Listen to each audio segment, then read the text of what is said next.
বলেছে। চারিদিকে লাল ঝড়, চারিদিকে নীল সাদা ঝড়। মীনাক্ষী জিতছে, দীপশিতা জিতছে, বিকাশ ভট্টাচার্য জিতছে, আইএসএফ জিতছে, প্রতীক জিতছে, সব জুট জিতছে। বিপুল পরিমাণে লোক জিতবে এবার বিধানসভা নির্বাচনে। আইএসএফ এবং বামপন্থীরা দলে দলে লোক আইএসএফ সিপিএম এ যোগদান করছে। 2021-এ দেখা গিয়েছিল নাকি চরিত্র? মানুষ বুঝতে পেরেছে, মানুষ বুঝতে পেরেছে পালস কি, মানুষ বুঝতে পেরেছে দেখে দেখে কি হচ্ছে।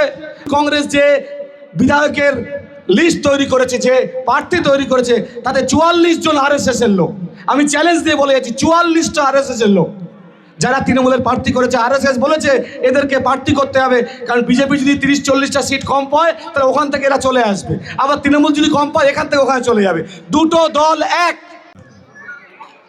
আজকের আমরা এখানে উপস্থিত হয়েছি, আপনারা জানেন যে বিধানসভা নির্বাচন 2026, এই বিধানসভা নির্বাচনে কি করতে হবে, কেন করতে হবে আমরা শুনেছি, জেনেছি, বিভিন্ন প্রোগ্রামে অংশগ্রহণ করেছি, আমরা জানছি। দুটো তিনটে কথা আপনাদের সামনে বলার। একটা হচ্ছে আমাদের রাজ্যের এবং দেশের সবচেয়ে বড় শত্রুকে, সবচেয়ে বড় বিপদকে নির্দ্বিধায় আপনারা বলবেন যে সবচেয়ে বড় বিপদ হচ্ছে বিজেপি, সবচেয়ে বড় বিপদ হচ্ছে আরএসএস, যে আমার দেশের সার্বভৌমত্ব নষ্ট করতে চাইছে, দেশের স্বাধীনতাকে অস্বীকার করতে চাইছে। আশফাকুল্লাহ, ভগৎ সিংয়ের ফাঁসি হওয়ার জন্য যারা দায়ী, সেই আরএসএস, সেই বিজেপি আমার দেশের সংবিধানকে নষ্ট করতে চাইছে, আমার দেশের বৈচিত্র্যকে নষ্ট করতে চাইছে। তারা সবচেয়ে বড় বিপদ, সবচেয়ে বড় বিপদ। তৃণমূল কংগ্রেস এখন যে কথাগুলো বলে যে আরএসএস এর বিপদ, বিজেপির এই বিপদ, এর থেকে আটকাতে তৃণমূলকে ভোট দিতে হবে, তাই তো বলে নাকি? তাই বলে না যে বিজেপিকে আটকাতে তৃণমূলকে ভোট দিন? এইখান সংখ্যালঘু মানুষদের তো এই কথাই বলে যে বিজেপিকে আটকাতে হবে, তাই তৃণমূলকে ভোট দিন, নাহলে এখান থেকে সবাইকে বাংলাদেশ পাঠিয়ে দেবে, এখান থেকে উদ্বাস্তু করে পাঠিয়ে দেবে, আমরা সব রোহিঙ্গা, আমাদেরকে বাংলাদেশে পাঠিয়ে দেওয়া হবে। এই যে বিজেপি, তাকে আটকাতে হবে। তাকে আটকাতে হবে কেন? 2011 সালে তাকে তো আটকাতে হয়নি, 2009 সালে তাকে তো আটকাতে হয়নি, 2004 সালে তাকে তো আটকাতে হয়নি। সে তো শূন্য ছিল। যতদিন বামফ্রন্ট সরকার ছিল, যতদিন কংগ্রেস সরকার ছিল, স্বাধীনতার পর থেকে বিজেপি তৈরি করেছে শ্যামাপ্রসাদ মুখার্জি, তার বাড়ি পশ্চিমবাংলায়, কিন্তু স্বাধীনতার পর থেকে পশ্চিমবাংলায় বিজেপি একটা আসনও পায়নি, শূন্য। এই শূন্য থাকা বিজেপি পশ্চিমবাংলায় বেড়ে গেল কেন? যতদিন বামফ্রন্ট ছিল পশ্চিমবাংলায় শূন্য ছিল। বিজেপিকে পশ্চিমবাংলায় হাত ধরে নিয়ে এসেছিল কে? তৃণমূল কংগ্রেস। বিজেপিকে পশ্চিমবাংলায় বাড়িয়েছে কে? তৃণমূল কংগ্রেস। বিজেপি আজকের 78টা হয়ে গেল কি করে? তৃণমূল কংগ্রেস। কার আমলে হলো? বিজেপির 18টা এমপি হলো কার আমলে? তৃণমূল কংগ্রেসের আমলে। আর এই তৃণমূল কংগ্রেসের জন্ম কে দিল? আরএসএস। কংগ্রেস ভেঙে তৃণমূল কংগ্রেস তৈরি করেছে আরএসএস। কে বলছে? বিজেপির রাজ্য সম্পাদক শ্রমিক ভট্টাচার্য বলছে।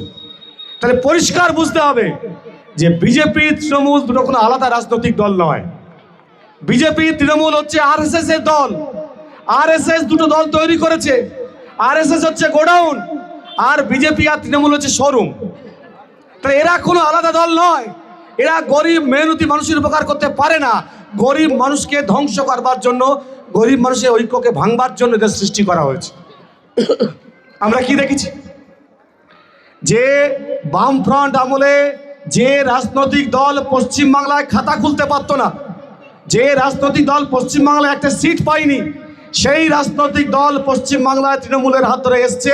শুধু আসেনি, বড় বড় কথা বলছে।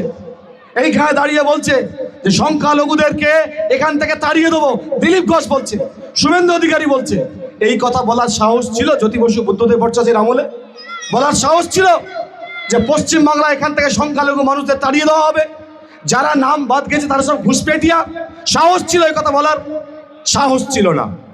বুদ্ধদেব ভট্টাচার্য বলেছে যারা দাঙ্গা করতে আসবে তাদের মাথা ভেঙে গুঁড়িয়ে দেওয়া হবে। জ্যোতি বসু বলেছে এটা অসভ্য বর্বরের দল। আর জ্যোতি বসু একথাও বলেছে যে মমতা ব্যানার্জির সবচেয়ে বড় অপরাধ হলো মমতা ব্যানার্জি বিজেপিকে দিল্লি থেকে পশ্চিমবাংলায় নিয়ে এসছে, আর তার ভয় তুমি আমাদের দেখাচ্ছ। তা তুমি সরে যাও, ও ভয় কেটে যাবে। তাহলে আমাদের কাজ তৃণমূল কংগ্রেসকে সরিয়ে দেওয়া, ও বিজেপি এমনি এমনি পালাবে। তৃণমূলকে সরাতে হবে, তৃণমূলকে সরানোর কাজ আমাদের করতে হবে। আপনারা ভালো করে খেয়াল করে দেখবেন, অনেকের মধ্যে এখনো এটা আছে যে সংখ্যালঘু বর্ণনা এটা আছে, গেঁথে দেওয়া হয়েছে যে বিজেপি বিপদ, তাহলে আটকাবে কে? তৃণমূল কংগ্রেস। আমি কতগুলো খতিয়ান আপনাদের সামনে রাখবো, বিচার করে দেখবেন। এরপরও মনে হবে যে তৃণমূল কংগ্রেস বিজেপিকে আটকাবে। 370 ধারা কাশ্মীর থেকে তুলে দেওয়া হলো। কাশ্মীর ভারতের অঙ্গ ছিল না, ভারতের সঙ্গে যুক্ত হয়েছিল। এই যুক্ত হওয়ার জন্য 370 ধারা বলে একটা আইন, তাদেরকে বাড়তি কিছু সুযোগ সুবিধা দেওয়া হয়েছিল। তারা বাইরে ছিল, ভারতে যুক্ত হয়েছিল, তাই কিছু বাড়তি অ্যাডভান্টেজ দেওয়া হয়েছিল। 370 ধারা, সেখানে কেউ জমি কিনতে পারবে না, সেখানে অন্য লোক থাকতে পারবে না, সেখানকার মেয়েদের অন্য লোক বিয়ে করতে পারবে না। 370 ধারা বিশেষ সুযোগ ছিল স্বাধীনতার আমল থেকে।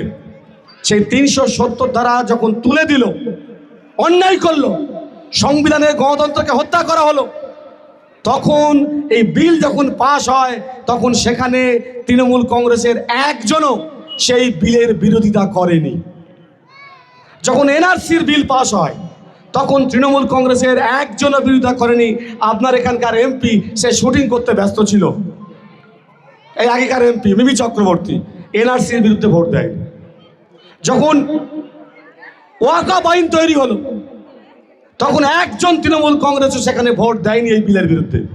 যতগুলো বিল এবং সেই ভয়ঙ্কর ভয়ঙ্কর বিল যতক্ষণই সংসদে পেশ করা হয়েছে, এই তৃণমূল কংগ্রেস সমানে সহযোগিতা করে গেছে তাদেরকে। তারা তৃণমূল কংগ্রেস মানুষের পাশে দাঁড়ায়নি, আমাদের পাশে দাঁড়ায়নি, সংসদের মধ্যে দাঁড়ায়নি।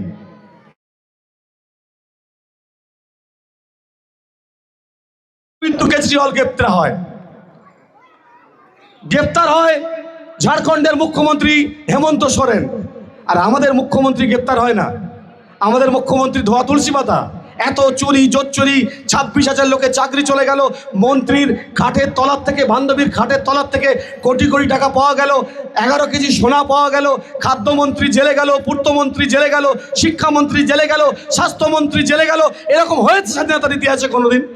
গন্ডা গন্ডা মন্ত্রী জেলে গেল। আজকে যারা তৃণমূলে দাঁড়িয়েছে তাদের মধ্যে 8 জন জেলের আসামি এবং দুর্নীতির আসামি।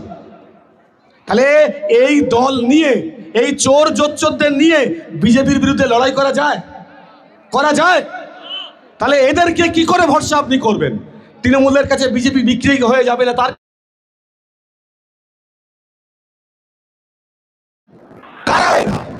আবার তৃণমূল কংগ্রেস যে বিধায়কের লিস্ট তৈরি করেছে, যে প্রার্থী তৈরি করেছে, তাতে 44 জন RSS এর লোক। আমি চ্যালেঞ্জ দিয়ে বলে যাচ্ছি, 44টা RSS এর লোক যারা তৃণমূলের প্রার্থী করেছে। RSS বলেছে এদেরকে প্রার্থী করতে হবে, কারণ বিজেপি যদি 30-40টা সিট কম পায়, তাহলে ওখান থেকে এরা চলে আসবে। আবার তৃণমূল যদি কম পায়, এখান থেকে ওখানে চলে যাবে। দুটো দল এক, তাই এদেরকে আটকাতে হবে। আপনারা দেখেছেন প্রথম পেজে ভোট হয়েছে, বেঈমান বিশ্বাস, সে ইতিমধ্যেই বলে ফেলেছে যে তার অবস্থা কি, সে হারবে। অনুব্রত মণ্ডল, সে বলেছে 1500টা সিট পাবে না তৃণমূল কংগ্রেস, যা অবস্থায় ভোট জীবনে কোনোদিন দেখেনি সে বলেছে।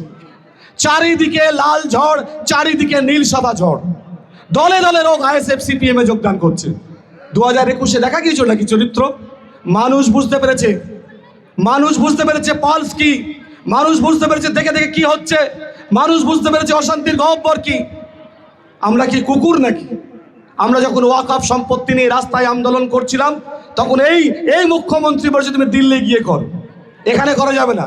ওয়াকফের বিরুদ্ধে যদি আন্দোলন করে, তাহলে সবচেয়ে বেশি বিরক্ত হবে কে? রাজ্যের মুখ্যমন্ত্রী। এই পশ্চিমবাংলায় দাঁড়িয়ে বলেছে। আমরা কি দেখেছি? আমরা দেখেছি আরজি করের ঘটনায় একটা ডাক্তার মেয়ে, সে যখন আরজি করের স্বাস্থ্য ব্যবস্থার দুর্নীতি, ওষুধের জাল জোচ্চুরি দুর্নীতি, সেখানকার মর্গে থাকা লাশের অঙ্গ পাচার নিয়ে দুর্নীতি, সেইটা জানতে পেরে সে যখন প্রতিবাদ করেছিল, তখন রাত্রিবেলা তাকে ধর্ষণ করে খুন করা হয়েছিল। আর আরজি করের ডাক্তার, সেই হাসপাতালের ডাক্তার, সেই হাসপাতালে খুন হলো, ধর্ষিতা হয়ে গেল। গোটা পশ্চিমবাংলা জুড়ে, গোটা পৃথিবী জুড়ে মানুষ রাস্তায় নেমেছিল। কলকাতায় যে কোনোদিন রাজনীতি করেনি, সেও রাস্তায় নেমেছিল, রাত দখল করেছিল। আর আমরা কি দেখেছি? বিজেপি সেই সময় RSS এর নেতা মোহন ভাগবত পশ্চিমবাংলায় এসে প্রথম যে কথা বলেছিল সে হলো যে রাজ্যের সরকার যে ব্যবস্থা নেবে আরজি করের ঘটনায় আমরা তাদের পাশে আছি। তাহলে এই সরকারকে ডিস্টার্ব করতে চায় না, জানে বিজেপি ক্ষমতায় আসতে পারবে না পশ্চিমবাংলায়, যা পরিস্থিতি তৃণমূল কংগ্রেসকে দিয়েই বিজেপির চাল চলবে।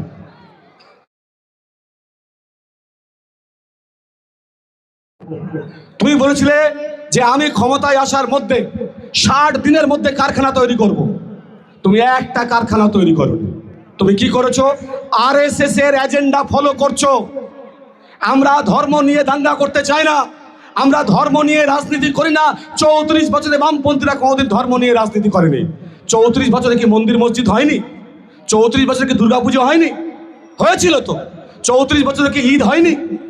34 বছরে কি রমজান পালন হয়নি? হয়েছিল তো। আজকে তোমার আমলে রামনবমীর মিছিলে দাঙ্গা হয়, আজকে তোমার সময় ধর্ম নিয়ে লড়াই হয়, বামপন্থী আমলে ধর্ম নিয়ে লড়াই হয়নি। তুমি কি করেছো? তুমি দীঘাতে গিয়ে জগন্নাথ মন্দির তৈরি করলে, তুমি নিউ টাউনে বামফ্রন্টের দোয়া জমি, সেইখানে তুমি দুর্গাঙ্গন তৈরি করছো, তুমি মহাকাল মন্দির করছো আইটি পার্কের জায়গায় জলপাইগুড়ি শিলিগুড়িতে গিয়ে নর্থ বেঙ্গলে। তুমি কার ধর্ম ভজন করছো? তুমি আরএসএস এর এজেন্ডা তৈরি করছো। তুমি এখানে ধর্ম নিয়ে রাজনীতি করছো। আমরা ধর্ম নিয়ে রাজনীতি করতে চাই না, আমরা তাই তোমার বিরুদ্ধে। আমরা বেকার যুবকের কাজের ব্যবস্থা করতে চাই, আমরা কলকারখানা তৈরি করতে চাই, বেকার যুবকের ভাতার ব্যবস্থা করতে চাই। আমরা কতগুলো বিষয় নিয়ে আজ এসছি আপনাদের কাছে। বামফ্রন্ট এবং আইএসএফ যুগ্মভাবে একটা তালিকা তৈরি করেছে যে তারা সরকারে এলে কি করবে এবং তারা সরকারে আসবে, সেই সম্ভাবনা তৈরি হচ্ছে। দিকে দিকে হাজার হাজার লোক জড়ো হচ্ছে। মীনাক্ষী জিতছে, দীপশিতা জিতছে, বিকাশ ভট্টাচার্য জিতছে, আইএসএফ জিতছে, প্রতীক জিতছে, সব জিতছে। বিপুল পরিমাণে লোক জিতবে এবার বিধানসভা নির্বাচনে, আইএসএফ এবং বামপন্থীরা। আমরা এলে কি করব? আমরা বলছি লক্ষ্মীর ভাণ্ডার, এটা তো তুমি তোমার দয়ায় রাখছো না, এটাকে আইন করে দেওয়া হবে।